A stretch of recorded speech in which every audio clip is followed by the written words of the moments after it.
నవ్య news కి స్వాగతం. ముందుగా నవ్య న్యూస్ ప్రేక్షకులకు 78వ స్వాతంత్ర దినోత్సవ శుభాకాంక్షలు. ఈ రోజు వార్తలోని ముఖ్యాంశాలు.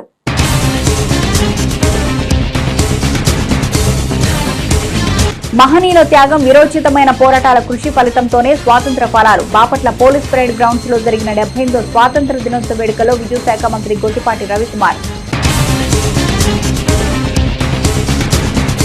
వరుస హత్యలతో అట్టుడుకుతున్న చీరాల. 2 నెలల కాల వ్యవధిలో నియోజకవర్గంలో 4 హత్యలు.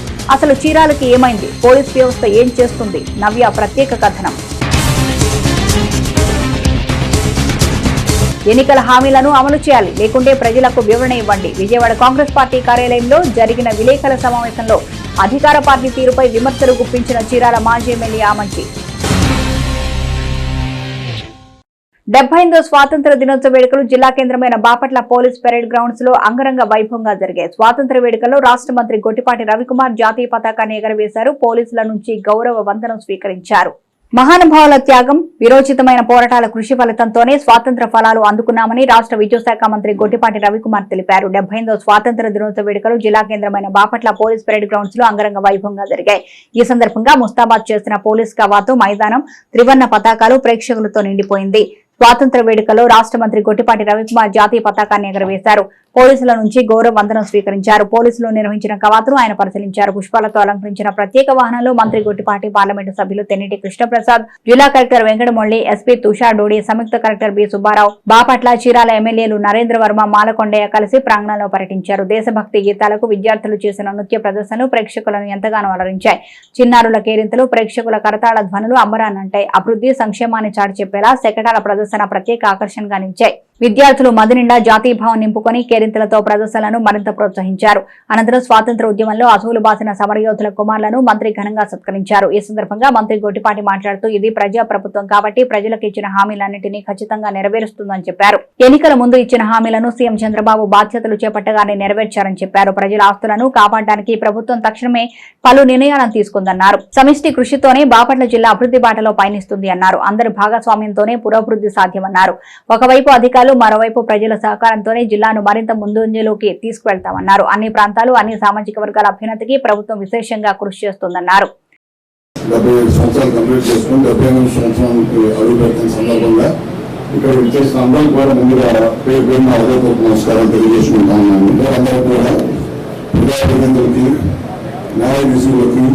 అధికారులకు, స్వచ్ఛంద సంస్థలకు, పాత్రికేయులకు, మహిళలకు, యువకులకు మరియు చిన్నారులకు నా హృదయపూర్వక శుభాకాంక్షలు. ఈ సందర్భంగా స్వతంత్ర సమరయోధులకు నా నమస్కారాంజలి మరియు అమరవీరులకు నా గౌరవం అర్పిస్తున్నాను. ఎంతో మహానుభావుల పోరాటం, కేవలం కృషి ఫలితంగా 1947 ఆగస్టు 15వ తేదీన మనకు స్వాతంత్రం సిద్ధించింది. నూతన ఆంధ్రప్రదేశ్ ప్రభుత్వం రాష్ట్ర విద్యుత్ శాఖ మంత్రిగా నన్ను నియమించినందుకు గౌరవ ఆంధ్రప్రదేశ్ రాష్ట్ర ముఖ్యమంత్రి వర్యులు శ్రీ నారా చంద్రబాబు నాయుడు గారికి నా ప్రత్యేక ధన్యవాదాలు తెలియజేస్తున్నాను. బాపట్ల నైసర్గిక స్వరూపం జిల్లా గౌరవోన్నత విస్తీర్ణము 3,800 చదరపు కిలోమీటర్లలో 74 కిలోమీటర్ల సముద్ర తీర ప్రాంతంలో కలిగి 10,87,000 జనాభా కలిగి వ్యవసాయంలో ఆక్వా, మరియు వాళ్ళ అందరిగా వృత్తిని కలిగి వరి ప్రధాన పంటగా ఉన్నది. మేజర్ మండల్ మరియు రెడ్డిపూరల పథకాల ద్వారా 6,70,952 ఎకరాల ఆయనకు ఖరీఫ్ మరియు రబీ సీజన్లో 3,09,400 ప్రశాంతతకు మారుపేరైన చీరాల ప్రాంతం వరుస హత్యలతో అట్టుడుకుతోంది. కేవలం 2 నెలల వ్యవధిలో చీరాల నియోజకవర్గంలో జరిగిన ఈ 4 హత్యలే దీనికి ఉదాహరణ. ఈ హత్యలను బట్టే ఇక్కడ పరిస్థితులు ఎంత భయానకంగా ఉన్నాయో ఊహించుకోవచ్చు. అసలు ఇంత జరుగుతున్నా పోలీస్ వ్యవస్థ ఏం చేస్తుంది? అసలు చీరాలకి ఏమైంది? Watch the story. ఎంతో ప్రశాంతంగా ఉండే చీరాల ప్రాంతం ప్రస్తుతం వరుస హత్యలతో అట్టుడుకుతోంది. బహిర్భూమికి వెళ్లిన అవంశుభం తెలియని యువతి సుచరిత గంజాయి మూకల చేతిలో అత్యాచారానికి గురైంది. ఇంట్లో ఒంటరిగా ఉంటున్న వృద్ధ మహిళ లలితమ్మ హతమైంది. చీరాల పట్టణ నడిబొడ్డున కరీస్ పాయింట్ యజమాని సంతోష్ కత్తిపోటుకు బలయ్యాడు. నూనూకు మీసాల విద్యార్థి ఆరిఫ్ ముష్కరుల దాడిలో అనంతలోకాలకేగాడు. ఇదంతా కేవలం 2 నెలల వ్యవధిలో చీరాల నియోజకవర్గంలో జరిగాయి ఈ 4 హత్యలు. ఈ హత్యలను బట్టే ఇక్కడ పరిస్థితులు ఎంత భయానకంగా ఉన్నాయో ఊహించుకోవచ్చు. ఇవన్నీ కాదు, మహిళలను టార్గెట్ చేసుకుని చైన్ స్నాచింగ్లు కూడా జరిగిపోతున్నాయి. అనేక ప్రాంతాల్లో దాడులు, ప్రతి దాడులు దాదాపు ప్రతిరోజు చోటు చేసుకుంటున్నాయి. తాజాగా భూ కబ్జాలు కూడా మొదలయ్యాయి. వడ్డీ వ్యాపారుల వేధింపులు ప్రజల ప్రాణాలపైకి తెస్తున్నాయి. సాధారణంగా ప్రశాంతంగా ఉండే చీరాల నియోజకవర్గంలో గతంలో ఎన్నడూ లేని ఇలాంటి పరిస్థితులు లేవని చెప్పాలి. మరిప్పుడు అసలు చీరాలకేమైంది అనే ప్రశ్న ఉత్పన్నమవుతోంది. ఈ నేపథ్యంలో అన్ని వేళ్లు సహజంగానే పోలీస్ శాఖ వైపు చూపిస్తున్నాయి. నేరాలు జరిగాక అరెస్టులు చేసేసి చేతులు దులుపుకుంటున్న పోలీసులు అసలు నేర నిరోధక చర్యలు ఎందుకు తీసుకోవడం లేదు అనే ప్రశ్నలకు జవాబు దొరకడం లేదు. రౌడీ షీటర్లు, సస్పెక్ట్లపై చీరాల ప్రాంత పోలీసులు ఫోకస్ పెట్టిన దాఖలాలే లేవని చెప్పొచ్చు. వారి కదలికలను ఎప్పటికప్పుడు గమనించాల్సి ఉండగా ఎవరూ ఆ పని చేయడం లేదు. ఈ పురపాలెం విద్యార్థి ఆరిఫ్ హత్య కేసులో అరెస్టైన ముద్దాయిల్లో సందీప్, జిలానీ, మహేంద్ర అనే వారిపై ఒక్కొక్కరి మీద 12 కేసులు, రౌడీ షీట్లు ఉన్నట్లు సాక్షాత్తు జిల్లా ఏఎస్పీ విఠలేశ్వరరావు మీడియాకు చెప్పారు. మరి అలాంటి వారిపై నిఘా పెట్టారా అంటే లేదనే బదులొస్తోంది. ఆరిఫ్ ను హతమార్చిన 8 మంది ఒక కారులో మారణాయుధాలు పెట్టుకుని వస్తూ ఈ నేరానికి పాల్పడ్డారని, అంత ధైర్యంగా వారు కారులో తిరగలుగుతున్నారంటే పోలీస్ శాఖ అసలు ఉన్నట్టా లేనట్టా అని చీరాల మాజీ ఎమ్మెల్యే ఆమంచి కృష్ణమోహన్ నిలదీయడం సహేతుకంగానే కనిపిస్తోంది. గంజాయి దొరికితే పట్టుకోవడం తప్ప దాని మూలాలను ఏరిపారేసే చర్యలు పోలీస్ శాఖ పరంగా శూన్యం. ఒక మాటలో చెప్పాలంటే చీరాల్లో పోలీసు నిఘా వ్యవస్థ నిద్రాణ స్థితిలో ఉంది. ఇందుకు కూడా ఓ కారణం లేకపోలేదు. పోలీస్ వ్యవస్థలోని అత్యంత కీలకమైన స్పెషల్ బ్రాంచ్ పోలీస్ ఇంటెలిజెన్స్ వ్యవస్థ ఇక్కడ అనేక సంవత్సరాలుగా పాతుకుపోయారు. అంతేనా? ఒకవేళ ట్రాన్స్ఫర్ తప్పనిసరి పరిస్థితే అయితే అందులో మళ్లీ గతంలో ఇక్కడే చేసిన సిబ్బంది తిరిగి పోస్టింగ్ తీసుకున్నారు. అంటే మొత్తంగా ఇక్కడ చక్రం తిప్పే ఆ 3-4 ఆ విధులు నిర్వహించడం ఆనవాయితీగా వస్తుంది. వీళ్ళందరూ కూడా స్థానికంగా జరిగే వాస్తవాలను ఇక్కడ పనిచేసే ఆయా స్టేషన్ల సీఏలు ఇంకా రాజకీయ నేతల కనుసన్నల్లో పనిచేయడంతో వాస్తవ పరిస్థితుల పై వరకు వెళ్లే పరిస్థితి లేదనే చెప్పొచ్చు. మరోవైపు ఈ వ్యవస్థ నేర చరిత్ర కలిగిన వ్యక్తుల కదలికలపై నిఘా ఉంచాలి. కానీ ఈ వ్యవస్థలో పనిచేసే సిబ్బంది ఇక్కడ పాస్పోర్ట్ ఎంక్వైరీల మీద పెట్టిన శ్రద్ధ కూడా రౌడీ షీటర్స్ మీద పెట్టకపోవడం గమనార్హం. ఇందువల్లే నేరాలు పెరిగిపోతున్నాయనే విమర్శలు వినిపిస్తున్నాయి. ఈ పరిస్థితిని జిల్లా ఎస్పీ తుషార్ డూడి సరిదిద్దడంతో పాటు పోలీస్ శాఖను ప్రక్షాళన చేయాల్సిన అవసరం ఎంతైనా ఉంది. అలాగే నూతన ఎమ్మెల్యే కొండయ్య కూడా సమర్థులైన పోలీసు అధికారులను నియోజకవర్గానికి రప్పించుకొని చీరాల్లో శాంతిని నెలకొల్పడంతో పాటు ప్రజలకు భద్రత కల్పించడం ఆయన తక్షణ కర్తవ్యం.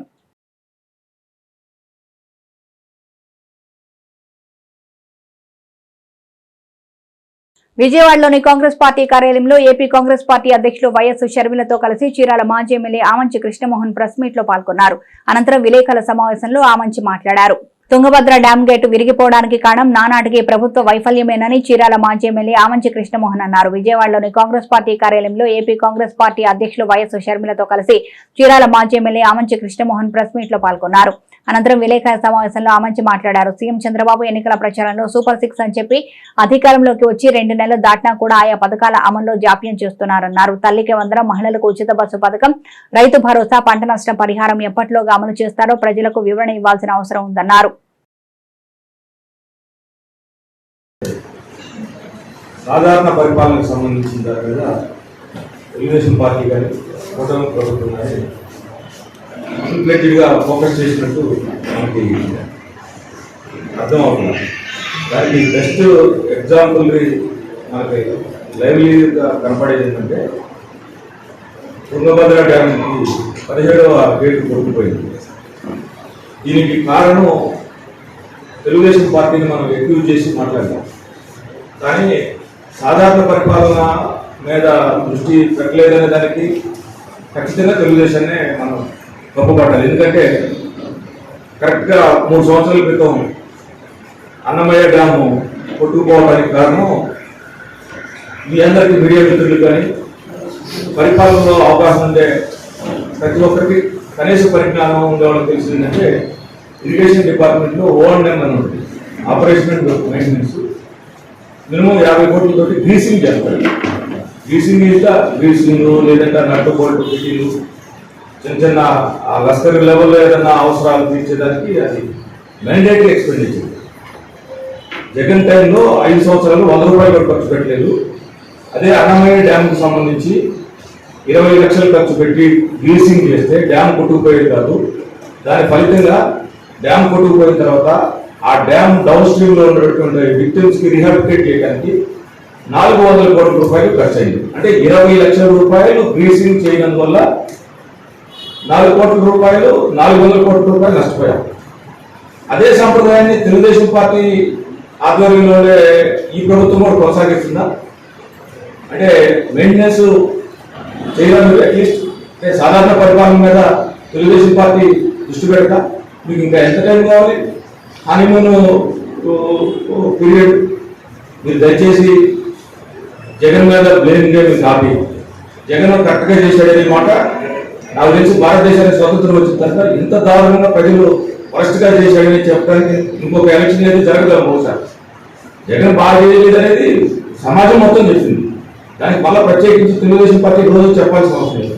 జగన్ చేయలేదు కాబట్టే తెలుగుదేశంకి అవకాశం ఇచ్చారు ప్రజలు. మీరు ఖచ్చితంగా జగన్ మీద బ్లేమ్ గేమ్ ఆపి మీరు చేయాల్సినటువంటి సాధారణ పరిపాలన చంద్రబాబు నాయుడు కానీ వాళ్ళ ఆధ్వర్యంలో వాళ్ళతో కలిసి ఉన్నటువంటి బీజేపీ జనసేన ఏమి నా సిన్సియర్ రిక్వెస్ట్. మేడం మా అక్క చెప్పినట్టు సూపర్ 6 ఏదైతే ఉందో వాళ్ళ మెయిన్ కోర్ ఎజెండాలో సూపర్ 6లో ఒక పాయింట్ కూడా ఇంతవరకు ఒక అంశాన్ని కూడా ఇంతవరకు అమలు చేయలేదు. అంటే చరిత్రలో నేటి ముఖ్యమైన ఘటనని ఓసారి చూద్దాం.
స్వాతంత్ర దినోత్సవ వేడుకలు చీరాల వైభవంగా జరిగాయి. వాడవాడల వీధి వీధిలో 3 రంగుల జెండా రెపరెపలాడింది. చీరాల ఆర్టీఓ కార్యాలయం ఎమ్మెల్యే మాలకొండయ్య జాతీయ జెండాను ఎగరవేశారు. 78వ స్వాతంత్ర దినోత్సవ వేడుకలు చీరాల వైభవంగా జరిగాయి. వాడవాడల వీధి వీధిలో 3 రంగుల జెండా రెపరెపలాడింది. చీరాల ఆర్టీఓ కార్యాలయంలో ఎమ్మెల్యే మాలకొండయ్య జాతీయ జెండాను ఎగరవేశారు. ఎందరో మహామూర్తుల త్యాగ ఫలితంతోనే నేడు స్వతంత్ర ఫలాలను భారతీయులు అనుభవిస్తున్నారన్నారు. బ్రిటిష్ వారి బానిస సంఖ్యల నుంచి దేశ ప్రజల విముక్తి కోసం స్వతంత్ర సమరయోధులు చేపట్టిన ఉద్యమ ఘట్టాలు ప్రతి ఒక్కరికి ఆదర్శమన్నారు. భవిష్యత్తు తరాల్లో భారత స్వాతంత్ర ఉద్యమ స్ఫూర్తిని నింపాల్సిన అవసరం ప్రతి ఒక్కరిపై ఉందన్నారు. చీరాల కోర్టు భవనం వద్ద సీనియర్ సివిల్ జడ్జి సుధా జాతీయ జెండాను ఎగరవేశారు. స్వాతంత్ర సమరయోధులు దేశానికి అందించిన సేవలను జడ్జి కొనియాడారు. చీరాల మండల పరిషత్తు కార్యాలయంలో ఎంపీడీఓ నేతాజీ జాతీయ జెండాను ఎగరవేశారు. ఈ సందర్భంగా విద్యార్థులు ఆలపించిన జాతీయ గీతాలు ఆలపించారు. రాఘవేంద్ర ఇంగ్లీష్ మీడియం స్కూల్లో స్వతంత్ర దినోత్సవ వేడుకల్లో భాగంగా విద్యార్థులచే పలు సాంస్కృతిక కార్యక్రమాలు నిర్వహించారు. 78వ స్వాతంత్ర దినోత్సవం సందర్భంగా చీరాల ప్రజలకు అలాగే చీరాల్లో ఉన్నటువంటి ఆర్డీఓ ఆఫీసులో ఇవాళ అధికారులు అనధికారులు మూడు పార్టీల కేడర్కి అలాగే విద్యార్థులు అలాగే తహసీల్దారులు అన్ని వర్గాల నుంచి వచ్చినటువంటి ఆఫీసర్లందరికీ చెప్పాను విద్యార్థులు అలాగే ఎన్సీసీ విద్యార్థులు ఎవరైతే ఈ యొక్క కార్యక్రమంలో పాల్గొన్నారో మీ అందరికీ కూడా స్వాతంత్ర దినోత్సవ శుభాకాంక్షలు. అలాగే ఈ రాష్ట్ర ప్రజలకు దేశ ప్రజలకు చీరాల నుంచి శుభాకాంక్షలు తెలియజేస్తున్నాం. ఒక్కసారి వెనక్కి వెళ్తే దాదాపుగా అనేక మంది ప్రాణత్యాగాలు చేసి మనందరికీ స్వతంత్రాన్ని తెచ్చిపెట్టారు. వాళ్ళందరినీ గుర్తుపెట్టుకోవాల్సినటువంటి అవసరం ఉంది. ఇవాళ మహాత్మా గాంధీ, సుభాష్ చంద్రబోసే కాదు, కొన్ని వందల సంవత్సరాలు పోరాటం చేస్తే కానీ ఈరోజు మన భారతదేశానికి 78వ స్వాతంత్ర దినోత్సవ శుభాకాంక్షలు అందరికీ కూడా. మనం ఈరోజు ఖచ్చితంగా మహనీయులని వారి యొక్క మాన ప్రాణ ధనం అన్నీ కూడా భారతదేశం కోసం అర్పించి ఆనాటి బ్రిటిష్ ప్రభుత్వం నుంచి మనకి స్వేచ్ఛా జీవులుగా మనల్ని చేయడానికి వాళ్ళు ఎంతో కృషి చేశారు, బలైపోయారు కూడా. వాళ్ళలో అగ్రగణ్యులు గాంధీ మహాత్మా గారు, నెహ్రూ గారు, అలాగే మనకి టంగుటూరు ప్రకాశం పంతులు గారు, మన జెండా రూపశిల్పి వాళ్ళందరూ కూడా మనం స్మరించుకోవాలి. వారి కనీస బాధ్యత మనం ఈరోజు వాళ్ళని స్మరించుకొని వాళ్ళకి నివాళులు అర్పించడం. దానిలో భాగంగా మన భారతదేశం వికసిత్ భారత్గా నరేంద్ర మోడీ గారి ఆధ్వర్యంలో మన భారతదేశం 2047కి అన్ని విధాలుగా అభివృద్ధి చెందిన దేశంగా చేయడానికి కృషి చేస్తున్నారు. అలాగే మన గౌరవ ముఖ్యమంత్రి గారు నారా చంద్రబాబు నాయుడు గారు 2047కి వికసిత్ ఆంధ్ర అనే కళల్ని సాకారం చేసుకోవడం కోసం యువతని, పౌరుల్ని అందరినీ కూడా దీన్ని సమ్మిళితంగా తయారు చేసి వికసిత్ ఆంధ్ర కోసం పాటుపడుతున్నాం. కాబట్టి మన వంతు బాధ్యతగా మనం ఏదైతే మనకు బాధ్యత ఉందో, కర్తవ్యం ఉందో దాన్ని 100% నెరవేరిస్తే మనం దేశానికి సేవ చేసిన వారు అవుతాం. కాబట్టి మనందరం గుర్తుంచుకోవాల్సింది ఏంటంటే చిన్న స్వార్థాలు పక్కన పెట్టి అందరం కలిసికట్టుగా ఐక్యంగా వికసిత్ ఆంధ్ర, వికసిత్ భారత్లో భాగంగా అవుతామని ఆశిస్తూ అందరికీ మరొకసారి ధన్యవాదాలు. Thank you.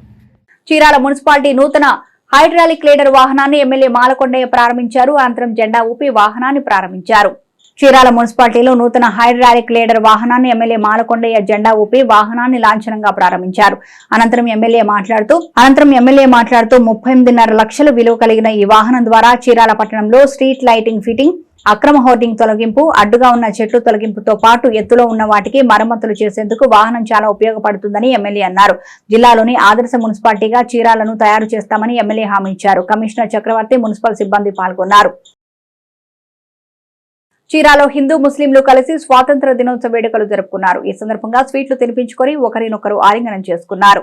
చీరాలో హిందూ ముస్లింలు కలిసి స్వాతంత్ర దినోత్సవ వేడుకలు జరుపుకున్నారు. ఈ సందర్భంగా స్వీట్లు తినిపించుకొని ఒకరినొకరు ఆలింగనం చేసుకున్నారు. అనంతరం వారు మాట్లాడుతూ విభిన్న మతాలు, కులాలు జీవించగల ఏకైక దేశం భారతదేశం అన్నారు. అయితే మత ముసుగులో కొన్ని శక్తులు చేస్తున్న హిందూ ముస్లిం మధ్య చిచ్చు పెడుతున్నాయన్నారు. హిందూ ముస్లిం మధ్య ఎటువంటి తారతమ్యాలు లేవని, భారతదేశంలో అందరూ సోదర సమానులని అన్నారు. ఈ కార్యక్రమంలో వాసుదేవాచార్యులు, సయ్యద్ బాబు, షరీఫ్, కలాం, మస్తాన్ తదితరులు పాల్గొన్నారు. భారతదేశం స్వతంత్రం వచ్చి 78 సంవత్సరాలైంది. భారతదేశంలో 75 సంవత్సరాల స్వతంత్రం వచ్చి, కానీ హిందూ ముస్లిం భాయిగా 75 సంవత్సరాల నుంచి అనుకూలంగా అన్నదమ్ములుగా కలిసిమెలిసి ఒకరింట్లో ఒకటి తినటం, మన ఇంట్లో వాళ్ళు రావటం, పండగలు ఒకరింటికి మన వెళ్ళటం అంతా అందరూ భాయిగా ఉన్నాం.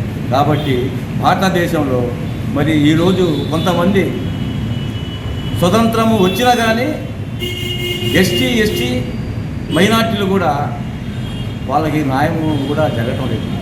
కాబట్టి తక్షణమే ఉన్నత అధికారులు, మరి పెద్ద అధికారులు ఎస్టీ మైనార్టీని పట్టించుకొని, బీసీలను పట్టించుకొని వాళ్ళకి స్వతంత్ర దినోత్సవం వాళ్ళకి ఉద్యోగాలు కానీ మంచి కానీ చేయాలని మనస్ఫూర్తిగా కోరుకుంటూ, మరి అదేవిధంగా భారతదేశంలో మన ఎస్టీ బీసీ మైనార్టీలు స్వతంత్రం వచ్చింది కాబట్టి అందరం అనుకూలంగా భయవేగ ఉన్నామని మనస్ఫూర్తిగా కోరుకుంటున్నాం. జై శ్రీరామ్. ధర్మో రక్షిత. సమాజం మొత్తం స్వతంత్రం వచ్చి 78 సంవత్సరాలు గడుపుకుంటూ ఈరోజు కూడా హిందూ ముస్లింలైనా సరే, ఏ కులమైనా సరే, ఏ మతమైనా సరే ఒక్కటే. ఇవన్నీ కూడా ఏకతాటి మీద ఉండాలని మనసారా కోరుకుంటూ ఈ యొక్క స్వతంత్ర దినోత్సవ వేడుకల్లో భాగంగా మనమందరం ఒకటే, హిందూ ముస్లిం భాయి అని చెప్పి మనమందరం ఒకటే అని చెప్పి తెలియజేస్తున్నాను. ఎవ్వరూ ఎటువంటి కుల మత విద్వేషాలు లేకుండా అందరూ కూడా మనస్ఫూర్తిగా ప్రశాంతంగా అన్నదమ్ముల్లాగా, అక్క చెల్లెల్లాగా, అన్న తమ్ముళ్లాగా అందరూ బతకాలని మనసారా కోరుకుంటూ జై హింద్. నాటికి 78 సంవత్సరాలైంది భారతదేశానికి స్వతంత్రం వచ్చి. ఈ 78 సంవత్సరాల్లో హిందువులు, ముస్లింలు, క్రైస్తవులు అందరూ భాయిగా బ్రతుకుతున్నారు. ఈ దేశం భిన్నత్వ దేశం. విభిన్న కులాలు, మతాలు అన్నీ అనుకూలంగా జీవించగలిగే దేశం ఏదైనా ఉందంటే ఒక భారతదేశమే. ఇతర దేశాన్ని పోల్చుకుంటే భారతదేశం చాలా ముందంజలో ఉంది. అటువంటి భారతదేశంలో కొన్ని దుష్టశక్తులు వివిధ మతాల్లో కొంత చిచ్చు పెట్టి మమ్మల్ని విడదీయాలని చూస్తున్నాయి. కానీ మేము అటువంటి వాడికి మేము తలవంచము. మేమందరము భాయిగా ఉంటాము. వాసు గారు మాకు ఎంతో ఆప్యాయతగా మమ్మల్ని పలకరించడం, మేము వాళ్ళతో ఎంతో దీనిగా ఉండటం ఇది ఇప్పటి నుంచి కాదు, మా చిన్నతనం నుంచి మేమంతా కలిసిమెలిసి ఉన్నాము. ఇటువంటి ఈ భారతదేశంలో ఇటువంటి చిచ్చులు కానీ ఎటువంటి పెట్టగానండి ఈ దేశాన్ని స్వతంత్ర దేశంగా ముందుకు నడిపించడానికి ప్రయత్నించండి. అందరికీ నమస్కారం. నేటి తిరుమల తిరుపతి సమాచారాన్ని ఓసారి పరిశీలిద్దాం. తిరుమల శ్రీవారి ఆర్జిత సేవ టికెట్లకు సంబంధించిన నవంబర్ నెల కోటాను ఈ నెల 19న ఉదయం 10 గంటలకు టీటీడీ ఆన్లైన్ లో విడుదల చేయనుంది. ఈ సేవా టికెట్ల ఎలక్ట్రానిక్ డిప్ కోసం ఆగస్టు 21వ తేదీ ఉదయం 10 గంటల వరకు ఆన్లైన్ లో నమోదు చేసుకోవచ్చని టీటీడీ అధికారులు సూచించారు. ఈ టికెట్లు పొందిన వారు ఈ నెల 21 నుంచి 23వ తేదీ మధ్యాహ్నం 12 గంటలలోపు సొమ్ము చెల్లించిన వారికి లక్కీ డిప్ లో టికెట్లు మంజూరవుతాయన్నారు. కళ్యాణోత్సవం, ఉంజల సేవ, ఆర్జిత బ్రహ్మోత్సవం, సహస్ర దీపాలంకరణ సేవా టికెట్లను నవంబర్ 9న శ్రీవారి ఆలయంలో నిర్వహించనున్న పుష్పయాగం సేవా టికెట్లను ఆగస్టు 22వ తేదీ ఉదయం 10 గంటలకు ఆన్లైన్ లో విడుదల చేయనున్నట్లు ప్రకటించారు. చీరాల మండలం ఈపురపాలెంలో 78వ స్వాతంత్ర దినోత్సవం సందర్భంగా విద్యాభారతి స్మార్ట్ స్కూల్ విద్యార్థులు అద్భుతాన్ని ఆవిష్కృతం చేశారు. స్కూల్ యాజమాన్యం సహకారంతో 100 అడుగుల భారీ జాతీయ జెండాను గ్రామ వీధుల్లో ప్రదర్శించి వారి దేశభక్తిని చాటుకున్నారు. చీరాల మండలం ఈపురపాలెంలో 78వ స్వాతంత్ర దినోత్సవం సందర్భంగా విద్యాభారతి స్మార్ట్ స్కూల్ విద్యార్థులు అద్భుతాన్ని ఆవిష్కృతం చేశారు. స్కూల్ యాజమాన్యం సహకారంతో 100 అడుగుల భారీ జాతీయ జెండాను గ్రామ వీధిలో ప్రదర్శించి వారి దేశభక్తిని చాటుకున్నారు. ఈ కార్యక్రమంలో ముఖ్య అతిథిగా హాజరైన విజయకృష్ణ జెండా ఊపి ప్రారంభించారు. స్వాతంత్ర పోరాట స్ఫూర్తి ప్రజలందరిలో మేలుకొల్పేందుకు అందరిలో కులమతాలకు అతీతంగా సోదరభావం కల్పించేందుకే ఈ కార్యక్రమాన్ని చేపట్టినట్లు విద్యాభారతి స్మార్ట్ స్కూల్ యాజమాన్యం తెలిపారు. ఈ సందర్భంగా విద్యార్థులు చేసిన పలు సాంస్కృతిక కార్యక్రమాలు అందరినీ అలరించాయి. ఈ కార్యక్రమంలో పాఠశాల నిర్వాహకులు మల్లా వాసవి చంద్రిక, ప్రిన్సిపల్ రామ్మోహన్ రావు, ఏవో ప్రసాద్ మరియు ఇతర ఉపాధ్యాయులు పాల్గొన్నారు.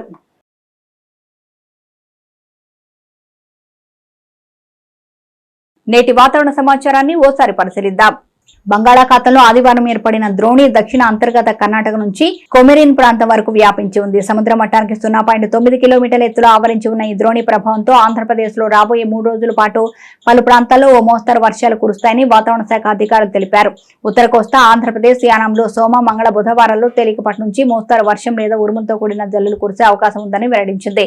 గంటకు 30 నుంచి 40 కిలోమీటర్ల వేగంతో బలమైన గాలులు కూడా వీస్తాయని తెలిపింది. ఇటు దక్షిణ కోస్తా ఆంధ్రప్రదేశ్, రాయలసీమలోను సోమ, మంగళ, బుధవారాల్లో తేలికపాటి నుంచి మోస్తరు వర్షం లేదా ఉరుములతో కూడిన జల్లులు కురుస్తాయని వెల్లడించింది. 1-2 చోట్ల ఉరుములు, మెరుపులతో కూడిన జల్లులతో పాటు బలమైన గాలులు వీస్తాయని తెలిపింది. వార్తల్లోని నేటి జాతీయ, అంతర్జాతీయ, రాష్ట్ర ముఖ్యమైన అంశాలను ఓసారి పరిశీలిద్దాం. తమ బలగాలు రష్యాలోని కుర్సు ప్రాంతంలో మరింత ముందుకు చొచ్చుకు వెళుతున్నాయని ఉక్రెయిన్ అధ్యక్షుడు జెలెన్స్కీ బుధవారం తెలిపారు. ఉక్రెయిన్ మిలిటరీ చీఫ్ ఒలెక్సాండర్ సైర్సైతో ఆయన వీడియో కాల్ మాట్లాడారు. ఈ సందర్భంగా ఆయన కీలక వ్యాఖ్యలు చేశారు. ఉక్రెయిన్ బలగాలు రష్యా సరిహద్దు దాటిన తర్వాత కిలోమీటర్ నుంచి 2 కిలోమీటర్ల వరకు రష్యాలోకి తమ బలగాలు ప్రవేశించాయని తెలిపారు. 100 మంది రష్యా సైనికులు తమ అదుపులో ఉన్నారని, ఇది తమ పిల్లలు తిరిగి ఉక్రెయిన్ చేరుకునేందుకు అవకాశం కల్పిస్తుందని తెలిపారు. రష్యాలోని 74 నివాస ప్రాంతాలు తమ అధీనంలోకి వచ్చినట్లు ప్రకటించారు. ప్రధానమంత్రి నరేంద్ర మోదీ మరొకసారి ప్రత్యేక వస్త్రధారణతో ఆకట్టుకున్నారు. ఏటా స్వాతంత్ర, గణతంత్ర దినోత్సవ వేడుకలో ప్రత్యేకంగా కనిపించే ప్రధాని ఈసారి కూడా వైవిధ్యంగా తయారయ్యారు. ఈ ప్రత్యేక వేడుకలో మోదీ డ్రెస్సింగ్ స్టైలే కాదు, ఆయన ధరించే తలపాగలు ప్రత్యేకంగా వార్తల్లో నిలుస్తుంటాయి. మొదటిసారి ప్రధాని అయినప్పటి నుంచి 3వ దఫా వరకు ఏటా ఈ సందర్భాల్లో వేర్వేరు తలపాగలు ధరిస్తూ కనిపించారు. ఈ క్రమంలో వైవిధ్యభరితమైన ప్రత్యేక తలపాగలను ధరించే సంప్రదాయాన్ని ప్రధాని మోదీ ఈసారి కూడా కొనసాగించారు. గురువారం 78వ స్వాతంత్ర దినోత్సవ వేడుకలు దేశవ్యాప్తంగా ఘనంగా నిర్వహించారు. ఢిల్లీలోని ఎర్రకోటపై ప్రధానమంత్రి నరేంద్ర మోదీ వరుసగా 11వసారి జాతీయ జెండాను ఎగరవేశారు. ఈ సందర్భంగా మోదీ తెల్లటి కుర్తా, పైజామాతో పాటు లేత నీలం రంగు బంద్ గాలా జాకెట్ ధరించారు. ముఖ్యంగా ఆయన ఇవాళ రాజస్థానీ లెహరియా ప్రింట్ తలపాగా ధరించారు. నారింజ, పసుపు, ఆకుపచ్చ రంగులు మిళితం చేసి దీన్ని రూపొందించారు. ఈ తలపాగతోనే మోదీ ఎర్రకోట నుంచి జాతిని ఉద్దేశించి ప్రసంగించారు. ఆంధ్రప్రదేశ్లో 5 ఏళ్లుగా నిలిచిపోయిన అన్నా క్యాంటీన్లను గురువారం నుంచి ప్రారంభించారు. స్వాతంత్ర దినోత్సవం సందర్భంగా రాష్ట్ర వ్యాప్తంగా 100 క్యాంటీన్లను ప్రారంభించారు. ఈ సందర్భంగా ఏపీ సీఎం చంద్రబాబు కృష్ణా జిల్లా గుడివాడలో అన్నా క్యాంటీన్ ప్రారంభించారు. ఈ కార్యక్రమంలో చంద్రబాబు సతీమణి భువనేశ్వరి, మంత్రులు కొల్లు రవీంద్ర, ఎంపీలు, ఎమ్మెల్యేలు పాల్గొని పలువురికి భోజనం వడ్డించారు. అనంతరం పేదలతో కలిసి భోజనం చేశారు. అన్నా క్యాంటీన్లో 5 రూపాయలకే భోజనం, అల్పాహారాన్ని అందించేందుకు ఏర్పాట్లు చేశారు. 2014 నుంచి 19 మధ్య టీడీపీ హయాంలో నిర్వహించిన అన్నా క్యాంటీన్లను గత వైసీపీ ప్రభుత్వం మూసివేసింది. JSW MG Motor India Bharat మార్కెట్లో తన 3వ ఎలక్ట్రిక్ కార్ను ఆవిష్కరించేందుకు రంగం సిద్ధం చేస్తుంది. సెప్టెంబర్ 11న విండార్ ఈవీ కార్ను ఆవిష్కరించింది. కొమెట్ ఈవీ, జెడ్ఎస్ ఈవీ తర్వాత మార్కెట్లోకి వస్తున్న 3వ car Windsor EV. Tata Nexon EV, Mahindra XUV 400, Tata Curvv EV కార్లకు గట్టి పోటీ ఇచ్చే తొలి intelligent CUV car MG Windsor EV. MG Windsor EV కార్లో రేర్ అండ్ ఫ్రంట్ లో day time running lamps, LED lighting, light bars ఉంటాయి. ఏరో డైనమిక్స్ మెరుగుదల కోసం డోర్ హ్యాండిల్స్ బాడీ వర్క్ తో పాటు సిట్ ఫ్లష్ గా ఉంటాయి. 2 spoke steering wheel, panoramic sun roof, ambient lighting, black upholstery, 135 degree recline function వంటి ఫీచర్లతో మల్టీ ఫంక్షనల్ యూనిట్ గా ఉంటుంది. మహిళల T20 వరల్డ్ కప్ నిర్వహణపై అనిశ్చిత నెలకొన్న విషయం తెలిసిందే. అక్టోబర్ నెలలో జరగాల్సిన ఈ మెగా టోర్నీకి బంగ్లాదేశ్ ఆతిథ్యం ఇవ్వాలి. కానీ గత కొన్ని రోజులుగా ఆందోళనతో అట్టుడుగుతున్న బంగ్లాలో పరిస్థితులు ఇంకా చక్కబడలేదు. దాంతో అంతర్జాతీయ క్రికెట్ మండలి వరల్డ్ కప్ వేదికను తరలించే ప్రయత్నాల్లో ఉంది. ఆ ప్రక్రియలో భాగంగానే బీసీసీఐని ఐసీసీ సంప్రదించింది. అయితే భారత క్రికెట్ నియంత్రణ మండలి హ్యాండ్ ఇచ్చింది. నిరుడు సొంత గడ్డపై వన్డే వరల్డ్ కప్ నిర్వహించిన బీసీసీఐ వచ్చే ఏడాది మహిళల వన్డే వరల్డ్ కప్ పోటీలకు ఆతిథ్యం ఇవ్వనుంది. అందుకని ఈ ఏడాది మహిళల T20 వరల్డ్ కప్ నిర్వహణపై బీసీసీఐ పెద్దగా ఆసక్తి చూపడం లేదు. అందుకని ఏమాత్రం మొహమాట పడకుండా మా వల్ల కాదని ఐసీసీకి బీసీసీఐ తగేసి చెప్పేసింది. నవ్య న్యూస్ ముగించే ముందు ముఖ్యాంశాలు మరోసారి.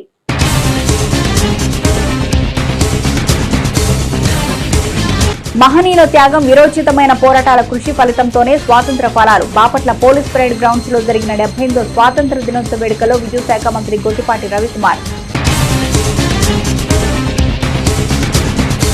వరుస హత్యలతో అట్టుడుకుతున్న చీరాల. 2 నెలల కాల వ్యవధిలో నియోజకవర్గంలో 4 హత్యలు. అసలు చీరాలకి ఏమైంది? పోలీస్ వ్యవస్థ ఏం చేస్తుంది? నవ్య ప్రత్యేక కథనం.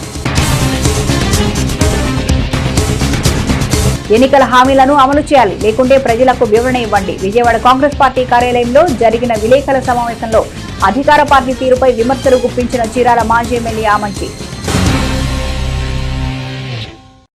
నవ్య న్యూస్ ఇంతటితో సమాప్తం. నమస్కారం.